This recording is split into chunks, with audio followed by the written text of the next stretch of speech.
Huwag ka nang pumunta. Ang apat na salitang iyon ay tumama kay Amara na parang isang malakas na sampal. Mas masakit pa sa sampal. Ito ay isang tunog na bumasag sa katahimikang maingat niyang binuo sa loob ng kanilang tahanan. Nakatayo siya sa harap ng hapagkainan, isang obra maestra ng pagmamahal. Ang amoy ng sinigang na baboy, ang paboritong-paborito ng kanyang asawa, ay nangingibabaw sa hangin. Ang kanin ay bagong saing, umuusok pa. Mayroon pang malamig na baso ng tubig na may yelo, pinagpawisan na sa paghihintay. Lahat ay perpekto. Lahat ay inihanda para kay Marco. Ang nangiting kaninay, buong puso niyang inihanda, ay parang isang bulaklak na biglang nalanta. Kanina lang, habang hinihiwa niya ang mga gulay, naririnig niya sa kanyang isip ang boses ni Marco. Ang tuwa nito kapag naamoy ang paborito niyang ulam pag-uwi. Ang yakap nito, mula sa likod, ang mga simpleng salitang, "Salamat, mahal." Ngunit ang Marco na dumating ay ibang-iba. Ang tunog ng pagbukas ng pinto kanina ay nagdulot ng pananabik sa kanyang dibdib. Ngunit pumasok si Marco na ang atensyon ay nasa cellphone na nakadikit sa kanyang tainga. Isang kamay lang ang itinaas nito bilang pagbati, isang senyas na parang ibinibigay sa isang hindi kakilala. Hindi man lang siya tinapunan ng tingin, hindi man lang napansin ang mesang pinaghirapan niya. Dumiretso ito sa kanilang silid at ang tanging narinig ni Ara ay ang masiglang boses nito na kausap ang kung sino man sa kabilang linya. Sa isip ni Ara, pinipilit niyang maging positibo. Baka pagod lang siya. Baka may mahalagang tawag lang talaga. Ngunit ang mga salitang lumabas sa bibig ni Marco ay parang mga punyal na tumusok sa kanyang pag-asa. "Oh, Clarice, syempre ikaw ang magiging pinakamaganda sa party. I'll see you there. Bye."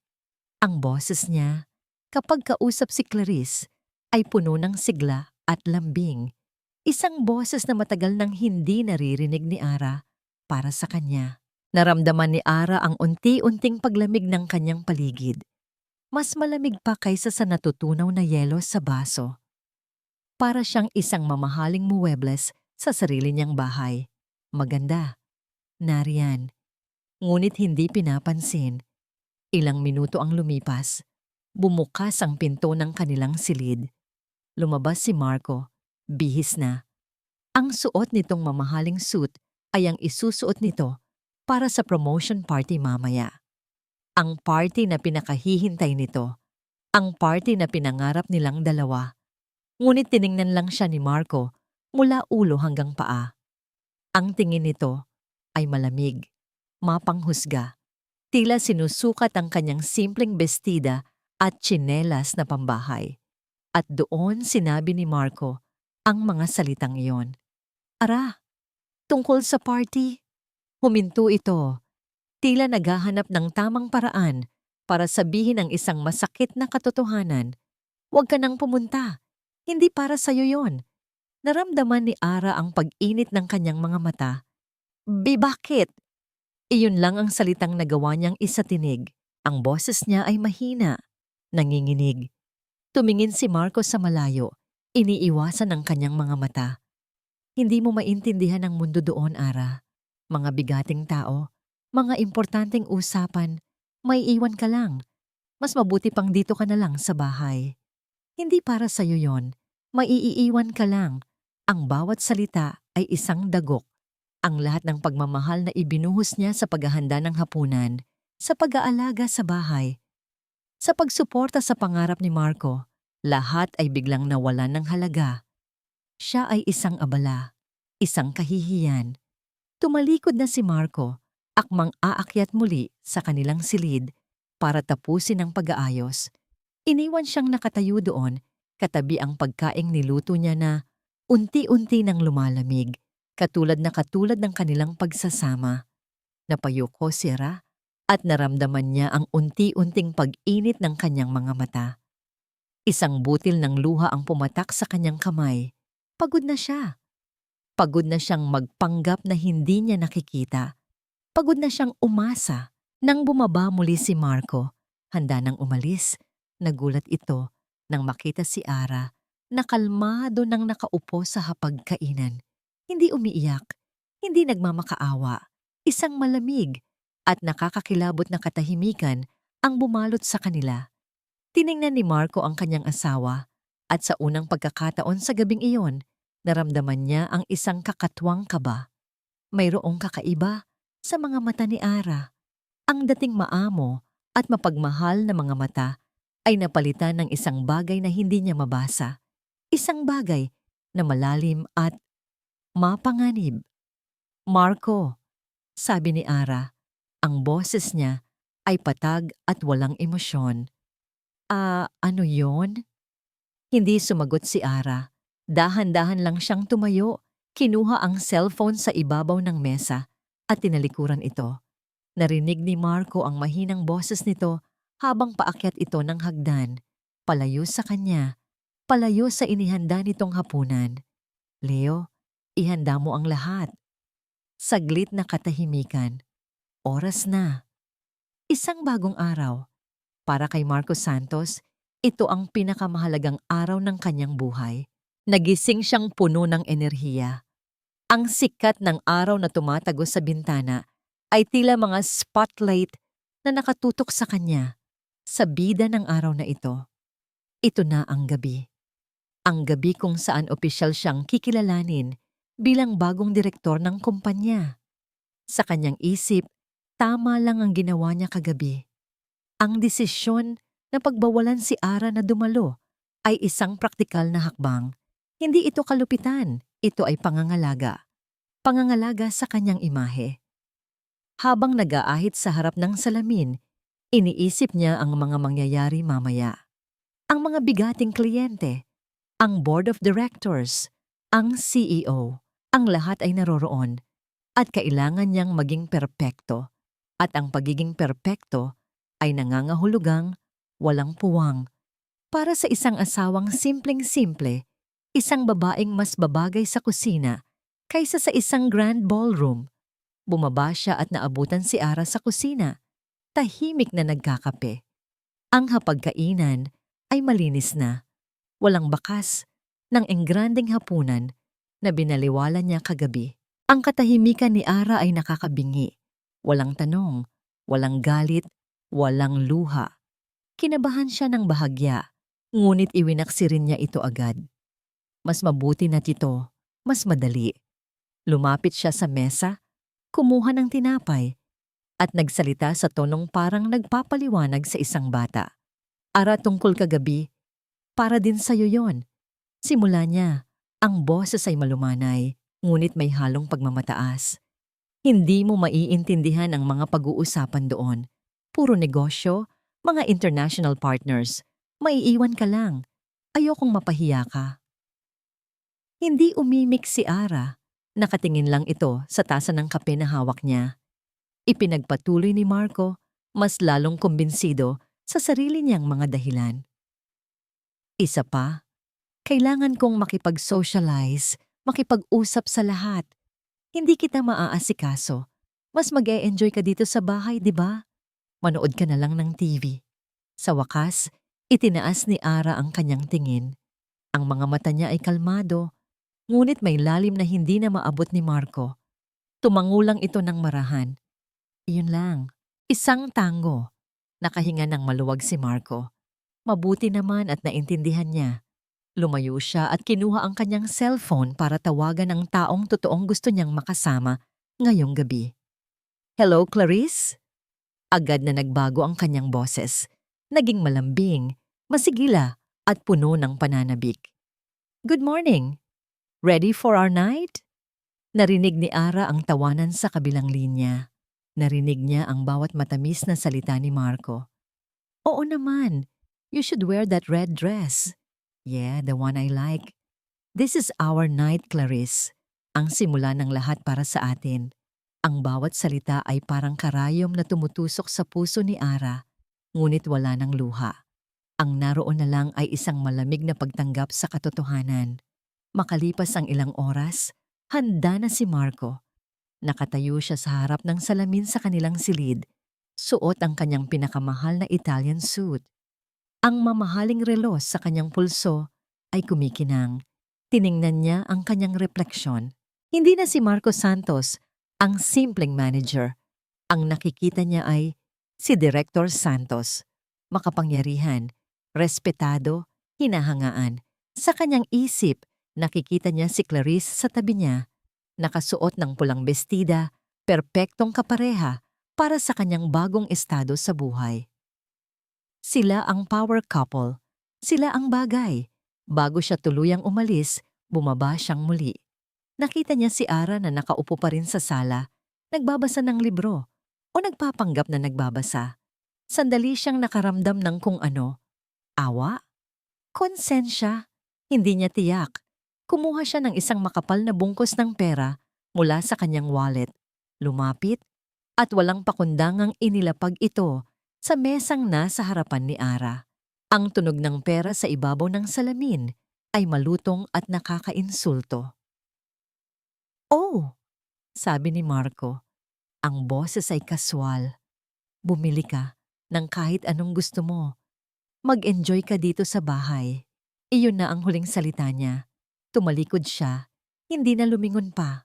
Habang papalabas siya ng pinto, narinig niya ang mahinang pagsara ng librong binabasa ni Ara.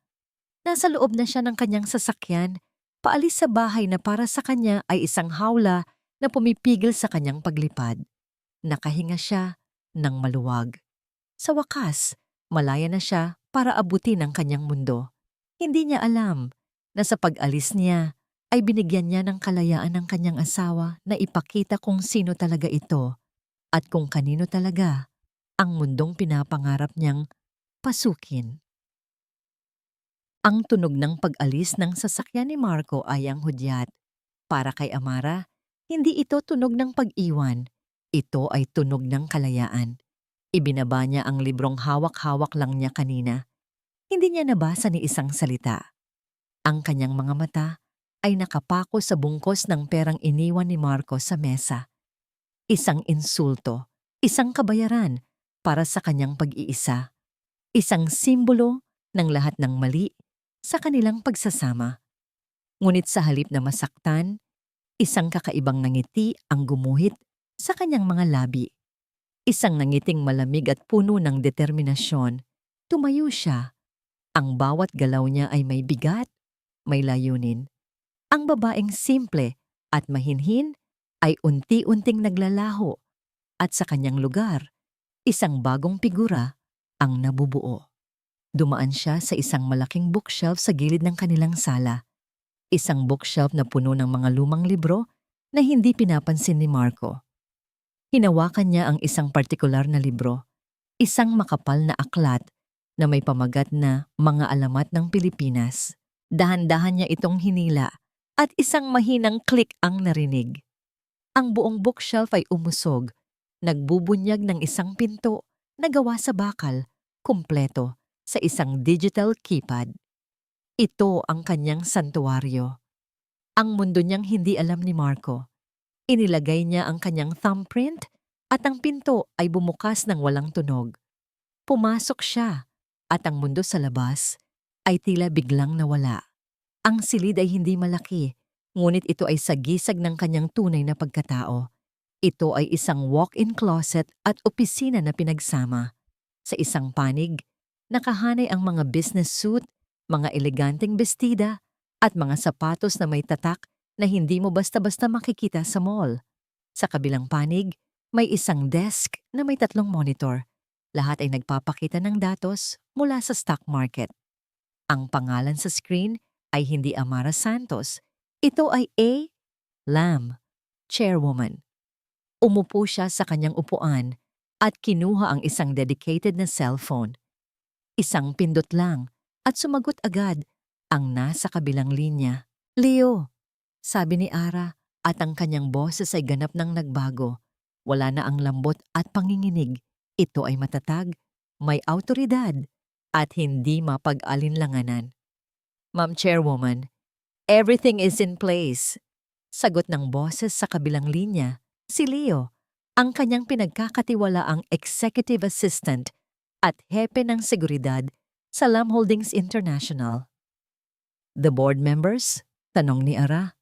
Informed and waiting for your signal, ma'am. The CEO is also on standby. Good. The legal team? Ready to proceed with the investigation protocols upon your command. Excellent. I'm on my way. I want all eyes on Marcos Santos tonight. I want to know everyone he talks to, everything he says. Consider it done, Ma'am Chairwoman. Ibinaba ni Ara ang tawag. Tumayo siya at humarap sa salamin. Ang babaeng nakatingin pabalik sa kanya ay hindi na ang asawang binaliwala. Ang mga mata niya ay matalas, nakapokus. Ang postura niya ay tuwid at puno ng kumpiyansa. Ito, si Amara Lam, ang nag-iisang tagapagmana. Ang utak sa likod ng Lam Holdings. Nagsimula na ang kanyang pagbabagong anyo. Tinanggal niya ang kanyang simpleng bestida. Ang kanyang buhok na laging nakapusod lang ay kanyang inilugay. Umupo siya sa harap ng kanyang vanity table at nagsimulang mag-makeup. Ang bawat paghaplos ng brush, bawat pagguhit ng eyeliner ay isang kilos ng pagbawi sa kanyang sarili. Pagkatapos, pumili siya ng kanyang isusuot. Hindi isang magarbong gown na magarbo. Pinili niya ang isang damit na nagsisigaw ng kapangyarihan. Isang eleganteng jumpsuit na kulay royal blue. Simple, ngunit ang tela at ang tabas ay mamahalin. Isinuot niya ang isang pares ng stiletto heels na nagdagdag ng ilang pulgada sa kanyang taas at ilang libong dolyar sa kanyang halaga. Nang matapos siya, tumingin siyang muli sa salamin. Ang babaeng naroon ngayon ay isang estranghero kay Marcos Santos. Isang babaeng kaya siyang bilhin, ibenta, at durugin ng hindi man lang pinagpapawisan. Natanggap niya ang isang text message mula kay Leo. Isang litrato ni Marcos sa entablado. Nakangiti, katabi si Clarice na nakapulang bestida. Ang caption, "He's on stage now, ma'am." Isang malamig na ngiti ang muling gumuhit sa mga labi ni Ara. Lumabas siya ng secret room, isinara ito, at iniwan ang bahay na naging kulungan niya sa loob ng 5 taon. Sa labas, isang itim na luxury sedan na may tinted na bintana ang naghihintay sa kanya. Kasama si Leo, na magalang na nagbukas ng pinto. Habang umaandar ang sasakyan, papalayo sa kanyang dating buhay at papalapit sa gabi ng pagtutuos, may isang bagay lang siyang naisip. Tapos na ang laro, Marco. Ang bigat ng mikropono sa kanyang kamay ay masarap sa pakiramdam. Ang init ng mga ilaw sa kanyang mukha ay parang isang mainit na yakap ng tagumpay. Ang palakpakan ng mga tao ay musika sa kanyang pandinig. Nasa itaas ng mundo si Marcos Santos. Nakatayo siya sa entablado, hawak ang kamay ni Clarice na nasa tabi niya, nakangiti. Ang pulang bestida nito ay perpektong katabi ng kanyang itim na suit. Sila ang larawan ng kapangyarihan at tagumpay. "Maraming salamat sa inyong lahat," sabi niya sa mikropono. Ang boses ay puno ng kumpiyansa. Isang malaking karangalan ang tanggapin ang posisyon na ito. Pangako, hindi ko kayo bibiguin. Tumingin siya sa mga mukha ng mga kasamahan niya, ng mga boss niya, ng mga kliyente. Lahat sila ay nakatingin sa kanya ng may paghanga. Ito ang matagal na niyang pinangarap. At syempre, ipinagpatuloy niya. Lumingon siya kay Clarice at ngumiti ng buong tamis. "Salamat sa aking inspirasyon, ang nag-iisang si Clarice Reyes." Naghiyawan ang ilang kasamahan nila. Si Clarice ay namula, isang perpektong pag-arte ng pagkahiya. Lahat ay naaayon sa plano. Ngunit biglang may naramdaman siyang pagbabago sa hangin. Ang palakpakan ay unti-unting humina.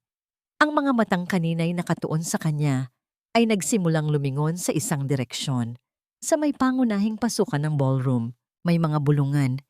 Isang alon ng katahimikan ang gumapang sa buong silid. Pinapatay ang masayang kapaligiran. Nainis si Marco. Sino ang nangahas na umagaw ng kanyang sandali? Sinundan niya ang tingin ng lahat at ang puso niya ay biglang tumigil sa pagtibok. Nakatayo sa may pintuan si Ara, ngunit hindi iyon si Ara na kilala niya. Hindi iyon ang asawa niyang simple na laging nakayuko, na kontento ng manatili sa anino. Ang babaeng nakatayo roon ay tila pag-aari ang lugar. Ang suot nitong royal blue jumpsuit ay yumayakap sa perpekto nitong katawan. Ang buhok niya ay nakalugay at alon-alon. Ang kanyang mukha ay may make-up na nagpapatingkad sa kanyang ganda at ang kanyang mga mata. Ang kanyang mga mata ay puno ng isang lamig at kapangyarihan na hindi pa niya nakikita kailanman.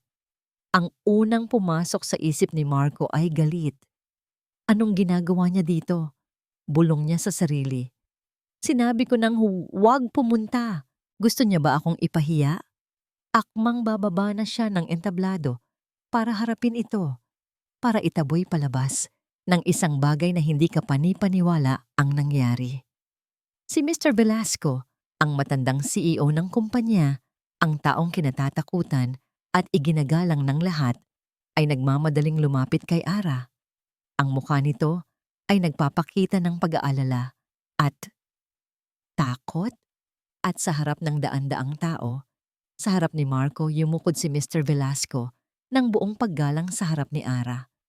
Ang pagyukod nito ay hindi simpleng paggalang, ito ay pagsuko. Ma'am Chairwoman, narinig ni Marco ang nanginginig na boses ng CEO. We're honored by your presence. Ma'am, Chairwoman, ang dalawang salitang iyon ay umalingaw-ngaw sa isip ni Marco na parang isang pagsabog. Tila biglang huminto ang pag-ikot ng mundo. Ang mga ilaw ay naging nakakasilaw, ang katahimikan ay naging nakakabingi. Napalingon siya kay Clarice. Ang mukha nito ay kanyang puti ng papel. Ang maganda nitong ngiti ay naglaho, napalitan ng purong pagkabigla at hindi paniniwala. Dahan-dahan, muling ibinalik ni Marco ang kanyang tingin kay Ara, ang kanyang asawa. Ang babaeng sinabihan niyang hindi bagay sa lugar na ito. Ang babaeng iniwan niya sa bahay kasama ang isang bungkos ng pera. Naglakad si Ara papasok at ang mga tao ay tila naghihiwa-hiwalay para bigyan siya ng daan na parang isang reyna na dumadaan sa gitna ng kanyang mga alagad. Ang bawat hakbang niya ay tila isang martilyo na pumupukpok sa huling pako ng kanyang kabaong. Nabitawan ni Marco ang mikropono. Gumawa ito ng isang malakas na dagundong na umalingaw-ngaw sa buong silid. Ngunit walang pumansin. Ang lahat ng mata ay nasa kay Ara. Kumuha ito ng isang mikropono mula sa isang staff at ang boses na lumabas dito ay kalmado, malinaw at puno ng awtoridad na hindi maikakaila. Good evening. Ang simpleng pagbati na yon ay nagpatahimik sa natitirang bulungan. For those who don't know me, ipinagpatuloy niya at ang kanyang mga mata ay direktang tumama sa mga mata ni Marco, tila isang sinag ng yelo na tumutusok sa kanyang kaluluwa. My name is Amara Lam Santos and I own this company. Ang katahimikan sa loob ng ballroom ay napakabigat. Halos pwede mo nang hiwain. Para kay Amara, ang katahimikang ito ay isang entablado. At sa unang pagkakataon, sa loob ng 5 taon, siya ang bida. Pinagmasdan niya ang mga mukha sa kanyang harapan. Pagkabigla, pagkalito, paghanga, takot. At sa entablado, nakita niya ang mukha ni Marco. Isang perpektong maskara ng pagkagulat at hindi paniniwala, na parang isang taong nakakita ng multo. Humakbang siya papalapit sa entablado. Ang tunog ng kanyang mga takong ay ang tanging maririnig sa silid. Bawat hakbang ay isang pagbawi. Pagbawi sa kanyang pangalan, sa kanyang dignidad, sa kanyang kapangyarihan. Hindi niya inalis ang kanyang tingin kay Marco. Gusto niyang makita nito ang bawat sandali ng pagbagsak nito. Gusto niyang ipamukha rito kung sino ang babaeng binaliwala nito. Maaring nagtataka ang karamihan sa inyo, sabi niya sa mikropono. Ang kanyang boses ay kalmado, ngunit matalas na parang isang patalim. Sa loob ng maraming taon, pinili kong manatili sa likod ng mga kurtina dahil naniniwala ako na ang isang kumpanya ay dapat tumayo sa husay ng kanyang mga empleyado, hindi sa pangalan ng nagmamay-ari. Itinoon niya ang kanyang mga mata kay Mr. Velasco, ang CEO, na ngayon ay nakatayo sa gilid, pawis na pawis. Ngunit ngayon, nakikita ko na may mga pagkakataon na kailangang lumabas ng may-ari para ayusin ang sarili niyang bahay. Ang mga salita niya ay direktang patama at naramdaman ito ng lahat. Pagkatapos, ang tingin niyang parang yelo ay ibinaling niya sa babaeng katabi ni Marco, kay Clarice. Si Clarice ay parang isang estatwa na nigas sa kanyang kinatatayuan. Ang pulang bestida na kanina'y nagpatingkad sa kanyang alindog ay ngayon ay parang isang babala ng panganib. Miss Clarice Reyes, sabi ni Ara, at ang pagbigkas niya sa pangalan nito ay puno ng paghamak. Bilang sekretarya ng isang mataas na opisyal, inaasahan sa iyo ang pinakamataas na antas ng profesionalismo at integridad. Huminto si Ara, hinahayaan ang bawat salita na bumaon. Ngunit ang iyong mga aksyon sa loob at labas ng opisina ay nagpapakita ng kabaligtaran. Hindi ka isang asset sa kumpanyang ito. Isa kang liability. Ang mukha ni Clarice ay nagbago mula sa pagkabigla patungo sa pamumutla. Miss Reyes, your service to this company is no longer required. Effective immediately. Isang kolektibong gasp ang narinig mula sa mga manonood. Ang pagsisante sa isang empleyado sa harap ng lahat sa isang gabi ng selebrasyon. Ito ay hindi lamang isang pagpapatalsik. Ito ay isang pampublikong pagpapahiya. Dalawang security guard na nakabihis pang sibilyan ang biglang lumitaw at nagsimulang umakyat sa entablado. Sa wakas, ang tingin ni Amara ay bumalik kay Marco. Ang lalaking kanina lang ay nasa itaas ng mundo. Ngayon ay parang isang kriminal na naghihintay ng kanyang hatol. Ang kanyang pagkalito ay napalitan na ng takot. Isang dalisay, hayagang takot. As for Director Santos, sadyang idiniin ni Ara ang salitang direktor. Ginagawa itong isang pangungutya. Your promotion is on hold. Humakbang siya palapit hanggang sa ilang pulgada na lang ang pagitan nila. Nakikita niya ang panginginig sa mga kamay ni Marco. Your actions, both professional and personal, will be under review. Ang bawat salita niya ay isang bulong, ngunit dahil sa mikroponong hawak niya, narinig ito ng lahat. Isang malalim at komprehensibong investigasyon ang isasagawa. Sa ngayon, suspendido ka. Walang bayad. Ang huling dalawang salita ay ang kanyang pangwakas na dagok. Nagsimulang magsalita si Marco.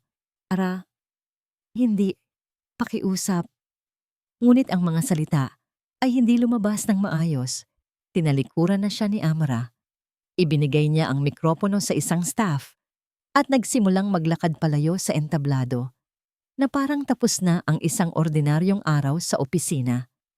Habang naglalakad siya, dumaan siya sa tabi ni Marco na ngayon ay kinukuha na rin ng mga security guard. Hinawakan ni Marco ang kanyang braso, ang huling desperadong pagsubok. Ara, hindi mo magagawa sa akin to. Asawa mo ko. Sigaw niya, ang boses ay basag at puno ng desperasyon. Huminto si Amara. Hindi siya lumingon. Inalis niya lang ang kamay ni Marco sa kanyang braso na parang isang dumi. Pagkatapos ay lumingon siya ng bahagya. Sapat lang para marinig ni Marco ang kanyang huling mga salita para sa gabing iyon. Mga salitang kinuha niya mula mismo sa bibig nito. Sinabi ko sa iyo, Marco. Bulong niya ng may ngiting mapait. Hindi ka bagay dito. Ang paglabas sa grand ballroom ng hotel ay hindi isang marangal na pag-alis. Ito ay isang walk of shame. Si Marco Santos, ang bagong promote na direktor, ay ineskortan palabas ng mga security guard na parang isang ordinaryong magnanakaw. Ang mga bulungan at mapanghusgang tingin ng mga dating kasamahan ay tumusok sa kanyang likuran na parang libu-libong karayom. Ang kanyang mamahaling suit ay biglang parang isang kostiyum ng payaso. Bitawan na niyo ako. Kaya kong maglakad. Sigaw niya pilit na binabawi ang kahit katiting na dignidad na natitira. Nang makalabas sila sa lobby, binitiwan siya ng mga guard. Nandoon din si Clarice sa isang tabi. umiiyak. Ang kanyang perpektong makeup ay sira na. Tiningnan siya ni Clarice ng may galit. "Kasalanan mo to," sabi nito bago nagmamadaling tumawag ng taxi at umalis. Iniwan siyang mag-isa sa gitna ng kahihiyan. Tuliro si Marco. Nagmaneho siya pauwi na parang isang robot. Ang bawat eksena sa party ay paulit-ulit na naglalaro sa kanyang isip. Ang pagdating ni Ara, ang pagyukod ng CEO, ang mga salitang Ma'am Chairwoman, asawa niya. Ang asawa niyang simple at walang imik ay ang pinakamakapangyarihang tao sa kumpanyang pinaghirapan niyang akyatin. Ang buong buhay niya ay isang malaking kasinungalingan. Pagdating niya sa bahay, ang inaasahan niyang komprontasyon ay sinalubong ng isang nakakabinging katahimikan. Binuksan niya ang pinto. "Ara? Ara?" Walang sumagot. Pumasok siya at ang una niyang napansin ay ang pagkawalang buhay ng bahay. Ang mga personal na gamit ni Ara, ang paborito nitong tsinelas sa may pinto, ang maliit na florera ng bulaklak sa mesa, ang mga libro nito sa sala, lahat ay wala na. Umakyat siya sa kanilang silid at ang puso niya ay lalong bumigat. Ang walk-in closet ay kalahating walang laman. Ang panig kung saan nakasabit ang mga simpleng bestida at blusa ni Ara ay bakante na. Ang ibabaw ng kanyang vanity table, na dating may ilang simpleng gamit, ay malinis na ngayon na parang hindi nagamit kailanman. Bumalik siya sa sala at doon, sa ibabaw ng center table kung saan niya iniwan ang pera kanina, ay may nakapatong na isang puting sobre. Nanginginig ang mga kamay niyang binuksan ito. Sa loob, isang dokumento. Petition for annulment. Napaupo siya sa sofa. Ang lakas sa kanyang mga tuhod ay biglang nawala. Hindi lang siya nawalan ng trabaho at promosyon, nawalan din siya ng asawa. Lahat sa loob lang ng ilang oras. Kinabukasan, ang bangungot ay nagpatuloy. Isang courier ang dumating, nag-abot sa kanya ng isang opisyal na sulat mula sa legal department ng Lam Holdings. Isang imbitasyon para sa isang internal investigation. Pagdating niya sa opisina, hindi na sa kanyang magandang opisina, kundi sa isang maliit at malamig na conference room sa ibang palapag. 2 abogadong nakasuot ng itim na suit ang naghihintay sa kanya. Walang ngiti, walang pagbati. "Mr. Santos," simula ng isa, "nandito kami para linawin ang ilang financial discrepancies na nakita namin sa mga account na nasa ilalim ng iyong pangangasiwa." Ipinakita sa kanya ang mga bank statement, mga spreadsheet, mga digital transaction log. "Maari mo bang ipaliwanag ang mga regular na money transfer na ito patungo sa isang offshore account sa Cayman Islands?" Tanong ng pangalawang abogado. Tiningnan ni Marco ang mga dokumento. Ang pangalan niya at ang kanyang digital signature ay nasa lahat ng approval. Ngunit wala siyang kaalam-alam sa mga transaksyong yon. Hindi ako yan. Wala akong alam dyan," sabi niya. Ang boses ay nagpapanik. "Maniwala kayo sa akin. Ang iyong mga login credentials at password ang ginamit, Mr. Santos, mula mismo sa computer sa iyong opisina." Sagot ng abogado. Ang boses ay walang emosyon. Desperado, sinubukan niyang tawagan si Clarice. Baka may alam ito. Baka ito ang makakapagpaliwanag. Ngunit ang numero nito ay hindi na makontak. Sa loob ng 2 oras, binomba siya ng mga tanong na hindi niya masagot. Sa bawat dokumentong inilalabas nila, mas lalo siyang nababaon sa komune. Nang malapit nang matapos ang interogasyon, inilabas ng Trong Nhom Phap Ly ang isang huling folder at inilapag ito sa harap niya. Binuksan niya ito sa isang particular na pahina, isang summary report. "Mr. Santos, we have enough evidence to believe you have embezzled 5 million pesos from the company." Nanlaki ang mga mata ni Marco. 5 milyong piso? Ang abogado ay tumingin sa kanya ng diretso. Ang mga mata nito ay malamig at walang awa. "At ang nag-utos ng investigasyon na ito ay ang asawa ninyo." Ang opisina ng chairwoman ng Lam Holdings International ay matatagpuan sa pinakamataas na palapag ng gusali. Ang mga pader na gawa sa salamin ay nag-aalok ng isang 360-degree na tanawin ng buong syudad. Isang tanawin ng kapangyarihan, isang tanawin ng kontrol.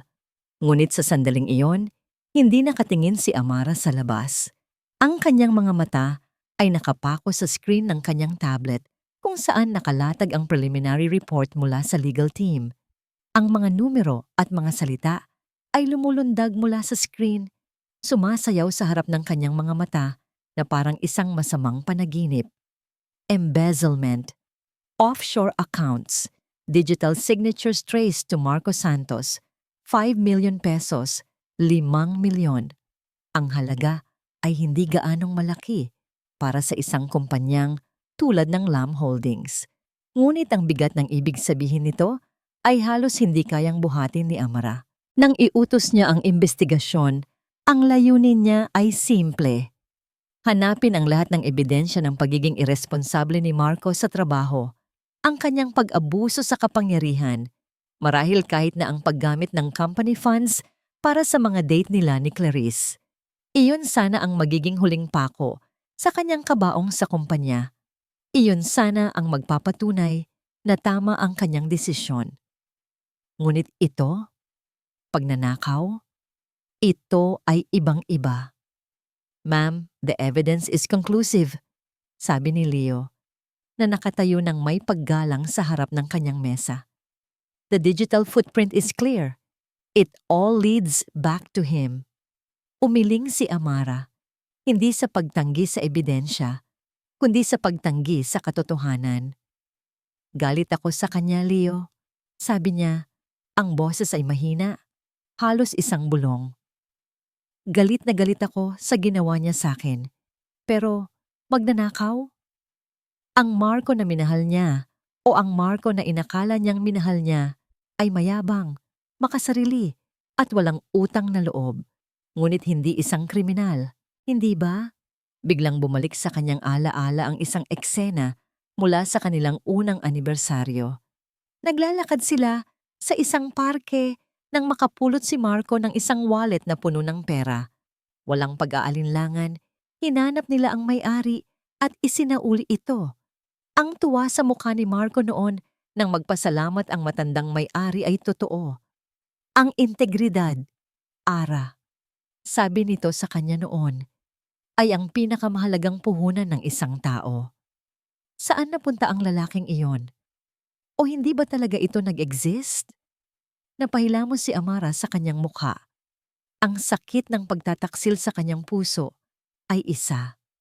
Ngunit ang sakit ng pagtataksil sa kanyang tiwala, iyon ay mas malalim, mas nakamamatay. Para bang ang 5 taon ng kanilang pagsasama ay hindi lang isang kasinungalingan, kundi isang malaking panloloko. Na ang lalaking pinakasalan niya, ang lalaking pinili niyang pag-alayan ng kanyang simpleng buhay, ay hindi lang siya niloloko sa ibang babae, kundi ninanakawan din pala siya ng patalikod. Ito ang kanyang all is lost moment. Ang sandali kung saan ang huling hibla ng pag-asa na mayroon pa ring mabuti sa loob ni Marco ay biglang naputol. Ang natira na lang ay isang itim na butas ng sakit at pagdududa. Anong gusto mong gawin namin, Ma'am Chairwoman?" Tanong ni Leo. Ang kanyang boses ay maingat. Tumingin si Amara sa report. Tumingin siya sa pangalan ni Marco at sa pangalan ng asawa niya. Isang bahagi sa kanya ang gustong sumigaw. Gustong ipahuli siya, ikulong, pagbayaran ang lahat ng sakit na idinulot nito sa kanya. Ngunit isang bahagi pa rin, isang maliit at hangal na bahagi, ang nag-aalangan. Nag-scroll siya pababa sa listahan ng mga transaksyon. Binabasa ang bawat detalye na parang naghahanap ng isang bagay, kahit anong bagay, na magpapatunay na mali ang lahat. At doon niya nakita. Isang maliit, halos hindi kapansin-pansing detalye sa pinakailalim ng listahan. Sa gitna ng malalaking halaga na inililipat sa offshore account, may isang maliit na paulit-ulit na pagbabayad. Isang monthly payment na nagkakahalaga lang ng ilang libong piso.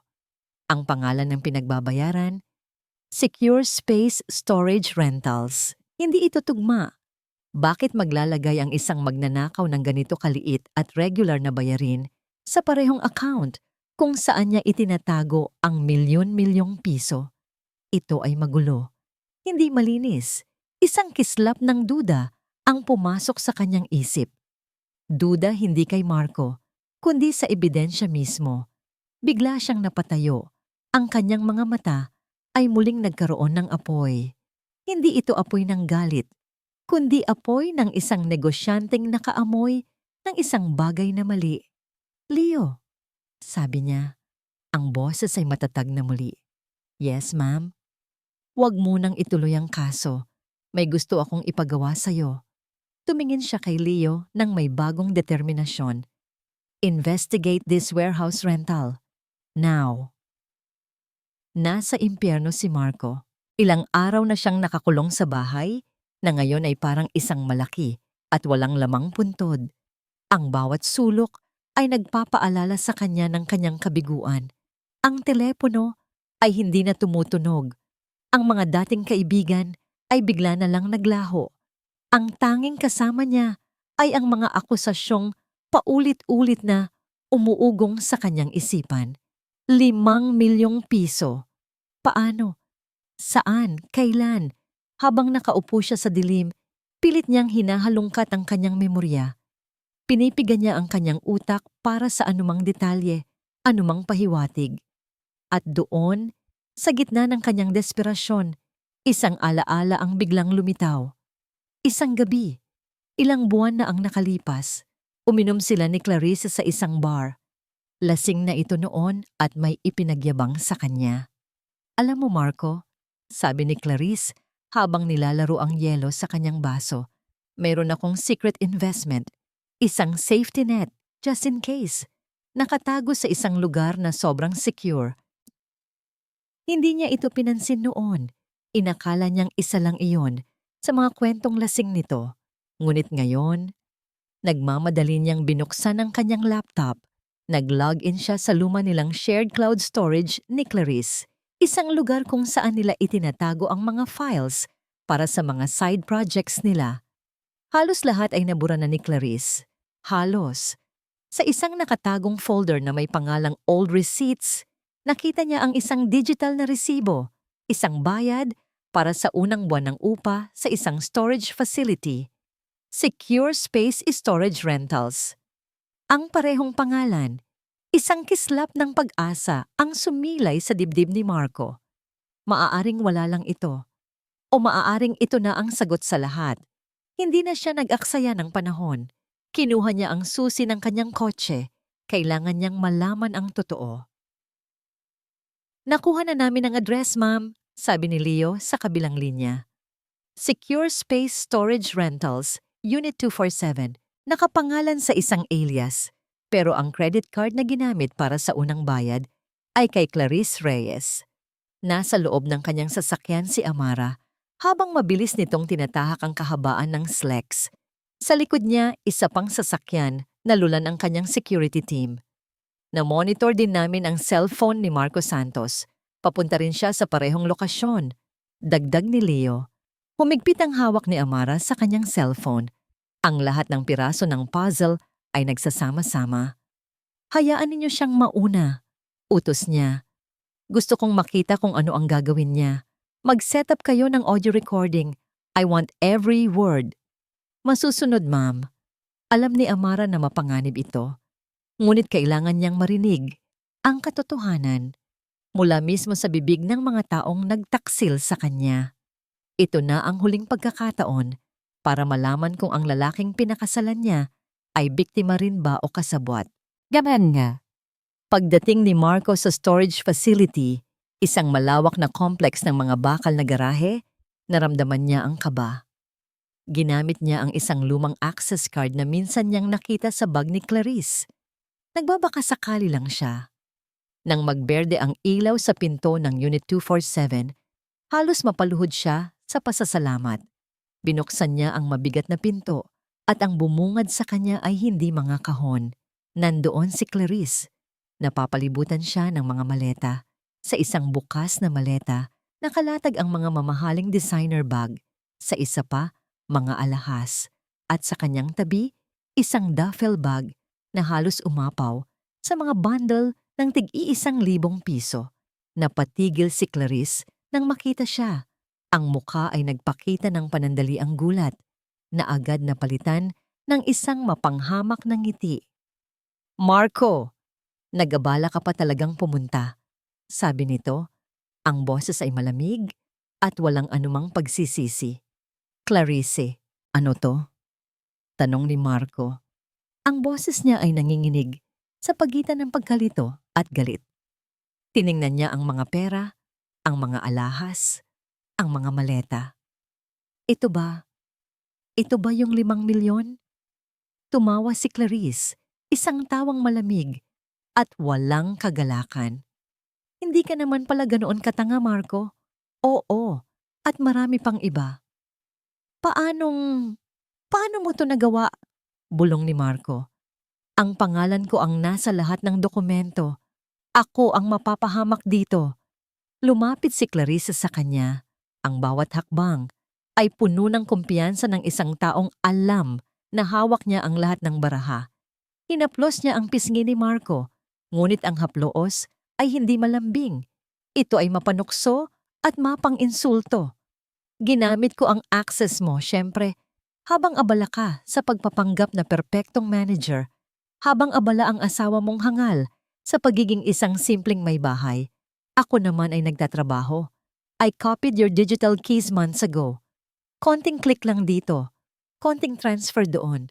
At ikaw? Ni hindi mo napansin. Napailing si Marco. Bakit? Akala ko tayo. Akala ko may plano tayo. Ang mukha ni Clarice ay biglang naging seryoso. Ang ngiti ay naglaho. Plano? Ang plano ko ay gamitin ka, Marco. Ikaw ang hagdan ko. Ang tanga kong hagdan. Akala mo ba talaga minahal kita? Isang malakas na sampal ang katumbas ng mga salitang iyon sa puso ni Marco. Mas masakit pa sa ginawa ni Ara. Ginamit lang kita, Marco. Pag-amin ni Clarice, ang boses ay tumataas na. Para makuha ang gusto ko. Pera, kapangyarihan. At nang makuha mo na ang promotion mo, akala ko sa wakas, aangat na tayo. Pero anong nangyari? Biglang lumitaw ang reyna ng kadiliman mong asawa at sinira ang lahat. Kaya ngayon, sabi niya habang isinasara ang duffel bag, aalis na ako. Magpapakasaya sa perang pinaghirapan ko. At ikaw? Ikaw ang maiiwan dito para harapin ang lahat. Ikaw ang magiging magnanakaw sa mata ng lahat, lalo na sa mata ni Amaralam Santos. Tumalikod na si Clarice, handa nang umalis, handa nang iwan si Marco sa gitna ng gulo na siya mismo ang lumikha. Para kay Marco, iyon na ang dulo. Wala nang natira. Ang babaeng pinagkatiwalaan niya ay siya palang ahas. Ang asawang sinaktan niya ay ang tanging taong may kapangyarihang durugin siya. Siya ay isang tanga, isang kawawang tanga na ginamit at iiwanan. Ngunit bago pa man makahakbang si Clarice papalabas, isang malakas na tunog ang pumuno sa bodega. Klang! Ang bakal na pinto ng unit ay biglang bumukas ng malakas. Ang liwanag mula sa labas ay sumilaw sa kanila at sa gitna ng liwanag na yon, isang anino ang nabuo. Dahan-dahang humakbang papasok si Amara. Hindi siya nag-iisa.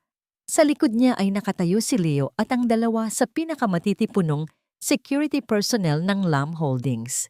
Ang mapanghamak na ngiti sa mukha ni Clarice ay naglaho na parang bula. Napalitan ito ng purong takot. Si Marco naman ay napatingin lang kay Ara. Hindi makapagsalita, hindi makagalaw. Nakatayo si Ara doon. Ang mukha ay kalmado, ngunit ang mga mata ay nag-aapoy. Tiningnan niya si Clarice, tiningnan niya ang mga maleta, tiningnan niya si Marco. Pagkatapos, isang maliit, halos hindi maririnig na device sa kamay ni Leo ang pinindot niya para ihinto ang recording. Well, Clarice, sabi ni Amara, ang boses niya ay malamig na parang yelo, ngunit sapat na ang lakas para umaling-awngaw sa loob ng bakal na bodega. Mukhang kailangan mong i-delay ang biyahe mo. Ang mga salitang iyon ay binitiwan ni Amara na may bigat at katiyakan at tumama ito kay Clarice na parang isang malakas na kulog. Ang kulay ay tuluyang nawala sa mukha ni Clarice. Mula sa pagiging mapanghamak, ang kanyang ekspresyon ay naging isang desperadong hayop na nasukol. Nagtangka siyang abutin ang duffel bag na puno ng pera, ngunit sa isang senyas lang mula kay Amara, ang dalawang security personnel ay humakbang pasulong, epektibong hinarangan ang kanyang daan. "Ha, hindi! Hindi mo to pwedeng gawin!" Sigaw ni Clarice. Ang boses ay nanginginig na. "Walang ebidensya. Salita mo laban sa salita ko." Isang maliit at malungkot na ngiti ang sumilay sa mga labi ni Amara. Itinaas niya ng bahagya ang kanyang kamay at ipinakita ni Leo ang isang maliit na digital recorder. Ang pulang ilaw nito ay kumukurap pa. "Ang buong pag-uusap ninyo," sabi ni Amara, ang boses ay kalmado na nakakakilabot. "Bawat salita ng pag-amin mo, bawat detalye ng panloloko mo, ay nakarecord, Clarice." Doon na tuluyang gumuho ang mundo ni Clarice. Ang kanyang mga mata ay nanlaki sa purong takot. Napatingin siya kay Marco na parang naghahanap ng tulong, ngunit si Marco ay nakatayo lang doon, nakayuko, talunan. Parang isang manikang pinutulan ng tali. Hindi siya makatingin kay Ara. Hindi niya kayang harapin ang katotohanan na ang babaeng binaliwala niya ang naging tagapagligtas niya at ang babaeng pinili niya ang siyang sisira sa kanya. Ang katotohanan yon ay lumapag sa balikat ni Marco na may bigat ng buong mundo. "Hindi!" Hiyaw ni Clarice. Ang huling hibla ng kanyang pagpipigil ay tuluyan ng naputol. "Hindi totoo yan. Frame up lang lahat ng to." Sinugod niya si Amara, hindi para manakit, kundi parang isang desperadong pagtatangka na bawiin ng recorder ang ebidensya ng kanyang pagkakasala. Ngunit bago pa man siya makalapit, ang mga security personnel ay mabilis at episyenteng kumilos. Hinawakan nila ang magkabilang braso ni Clarice. Pumiglas ito. Sumigaw. Nagmura. Ngunit huli na ang lahat. Ang kanyang pagwawala ay naging isang kaawa-awang palabas ng pagkatalo. Sa gitna ng lahat ng ito, sa wakas, ay itinaas ni Marco ang kanyang tingin. Ang mga mata niya ay sinalubong ng mga mata ni Amara. Sa mga mata ng kanyang asawa, wala nang galit. Wala na ang sakit na nakita niya noon. Ang naroon na lang ay isang nakakakilabot na kalmadong pagtatapos. Parang isang negosyanteng nagsasara ng isang masamang deal. Nakita ni Amara ang lahat sa mga mata ni Marco. Ang pagsisisi, ang hiya, ang pag-amin sa kanyang katangahan. Nakita niya ang lalaking nawala ang lahat, hindi dahil sa masama siyang tao, kundi dahil sa naging mahina at mayabang siya. Ilang segundo silang nagkatitigan sa gitna ng mga sigaw ni Clarice at ng katahimikan ng bodega. Sa maikling sandaling iyon, ang buong 5 taon ng kanilang pagsasama ay dumaan sa pagitan nila. At doon, sa gitna ng kalawang at alikabok, ito ay tuluyan ng nagwakas. Tumingin si Amara kay Leo. Isang bahagyang tango lang ang ibinigay niya. "Dalhin niyo na siya," utos ni Amara. Ang boses ay matatag. Hinila na ng mga gwardiya si Clarice palabas. Ang mga sigaw nito ay unti-unting humina habang papalayo. Tinalikuran na ni Amara si Marco. Hindi na siya nagsalita pa. Wala nang kailangang sabihin. Naglakad siya papalabas ng bodega, pabalik sa liwanag, iniwan si Marco Santos na mag-isang nakatayo sa gitna ng gulo na nilikha hindi lang ni Clarice, kundi ng kanyang sariling mga pagkakamali. Ang mga sumunod na araw ay dumaan na parang isang malinaw, ngunit malayong panaginip para kay Amara. Ang kaso ni Clarice ay natapos ng mas mabilis kaysa sa inaasahan. Ang audio recording ay isang ebidensyang hindi matututulan. Walang nagawa ang kanyang mga abogado, kundi ang umamin sa kasalanan at umapela para sa mas magaan na sentensya. Si Clarice Reyes, ang babaeng minsay nangarap na maging ginang ng isang direktor, ay haharap ngayon sa realidad sa likod ng mga rehas na bakal. Nalaman ni Amara ang balita habang nakaupo sa kanyang opisina, nakatingin sa abalang syudad sa ibaba. Hindi siya nakaramdam ng saya o paghihiganti. Ang naramdaman niya ay isang malungkot na pagtatapos, isang kinakailangang paglilinis. Pagkalipas ng ilang araw, isa pang balita ang dumating mula kay Leo. Ma'am, the board has officially cleared Mr. Santos of all criminal charges based on the evidence. The case against him is dropped. Tumango si Amra. Inaasahan na niya ito. Sa kabila ng lahat, isang maliit na bahagi sa kanya ang gumaan. Hindi isang magnanakaw ang lalaking minahal niya. Isang taksil? Oo. Isang duwag? Oo. Ngunit hindi isang magnanakaw. Ang kaalamang yon ay sapat na. Kinagabihan, nakatanggap siya ng isang text message mula sa isang numerong hindi niya kilala. Ara, pwede ba tayong mag-usap? Kahit sa huling pagkakataon lang. Marco. Pinag-isipan niya ito. Maaari siyang tumanggi. Maaari niyang i-block ang numero. Wala na silang dapat pag-usapan. Ngunit alam niya sa sarili niya na para tuluyang makalaya, kailangan niyang harapin ito. Kailangan niyang isara ang libro, hindi lang basta itapon. Okay, sa coffee shop malapit sa dati nating kondo. Bukas, 3 p.m. Ang coffee shop ay isang lugar na neutral, walang alaala, walang multo ng nakaraan. Kinabukasan dumating siya ng eksakto 3:00. Nakita niya agad si Marco sa isang sulok, nakatalikod sa pinto. Nakasuot lang ito ng simpleng polo shirt at pantalon. Habang naglalakad siya papalapit, napansin niya ang pagbabago dito. Wala na ang dating kumpiyansa sa tindig nito. Ang kanyang mga balikat ay bahagyang nakayuko. Nang lumingon ito at nakita siya, mayroong isang bagay sa mga mata nito na ngayon niya lang nakita. Isang malinaw na hiya. Umupo siya sa tapat nito nang hindi nagsasalita. Salamat sa pagdating, sabi ni Marco. Ang boses ay mahina at medyo paos. Tumango lang si Amara. Katahimikan. Isang katahimikang puno ng mga salitang hindi na kailangang bigkasin. Narinig ko. Na-clear na ako sa kaso. Basag ni Marco sa katahimikan. Salamat. Wala kang dapat ipagpasalamat. Sagot ni Ara. Ang boses ay kalmado. Ang katotohanan lang ang ginawa ko. Yumuko si Marco, tinitingnan ang kanyang mga kamay na nakapatong sa mesa. Ang mamahaling relos na dati laging nasa kanyang pulso ay wala na roon.